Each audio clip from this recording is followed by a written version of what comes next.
In today's video, I'm going to show you how to download the Amazon Prime Video app to your iPhone. The first thing we need to do is to open the App Store. Once we've opened the App Store, you want to click the search icon in the bottom right hand corner, and then you want to search for Prime Video. Once you've searched for it, it should be the top result, which will look like this. Now you want to go ahead and click on the Get button to download it. However, mine shows a Cloud button because I've downloaded this in the past. Once the Amazon Prime Video app has been downloaded to our iPhone, we can exit out of the App Store, and now we can go ahead and launch the app.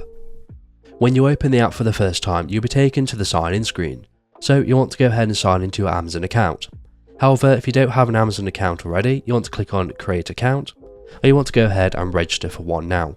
So once you've signed into your Amazon account, you want to go ahead and choose a profile if you have multiple of them.